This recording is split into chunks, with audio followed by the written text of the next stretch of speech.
আজকে আমার হাসব্যান্ড হঠাৎ করে আমাকে ফোন দিয়ে বলতেছিল যে ওয়ার্ড্রোবের ভিতরে একটা পার্সেল আছে, সেটা তুমি বের করো। তো আমি ওকে জিজ্ঞেস করেছিলাম যে এটা কিসের পার্সেল। তো সে বলতেছিল এটা তোমার অ্যানিভার্সারি গিফট। ভাই, এটা শোনার পর আমি এতটা এক্সাইটেড হয়ে যাই, মানে আমি কি বলবো বোঝানোর মতো না। আমাদের বিবাহিত জীবনে 4টা বছর কেটে গেল, মানে কিভাবে যে কাটলো, এত রাগ, এত ঝগড়া, এত অভিমান হয়েছে আমাদের দুজনের মধ্যে, তাও আমরা কখনো কেউ কাউকে ছাইড়া যায়নি। তো সবাই আমাদের জন্য দোয়া করবা, কারোর জন্য নজর না লাগে। আর বক্সটা তো আমি খুলতেছিলাম আর খুব এক্সাইটেড হয়ে গেছি, মানে কি হবে। তো ইয়া, এর একটা শাড়ি, মানে শাড়ি আমার কাছে এত এত এত পরিমাণের ভালো লাগে, যেটা কিনা বোঝানোর মতো না। আর একটা মেয়ের কাছে মানে শাড়ি হচ্ছে একটা ইমোশন।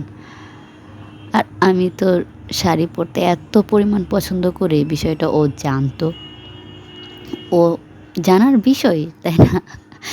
তো দেখো শাড়িটা মানে এত সুন্দর ছিল, এত কাজ করা ছিল, আমার কাছে খুব ভালো লাগছে। শাড়িটা পুরোটা ছিল কাজ করা, আয়নার কাজ ছিল, তারপর হচ্ছে সুতার কাজ ছিল, প্রিন্টের কাজ ছিল। তো আমার কাছে খুব খুব খুব ভালো লাগছে। তার উপর হচ্ছে প্রিয় মানুষের কাছ থেকে পাওয়া গিফট, মানে আর কি বলবো, মানে আমার আমার কাছে কোনো ওয়ার্ড নাই সেটা এক্সপ্রেস করার। তো শাড়িটা আমার কাছে খুব ভাল লাগছে, খুব ভাল লাগছে। আমি তোমাকে থ্যাংক ইউ বলে আমি শেষ করতে পারবো না।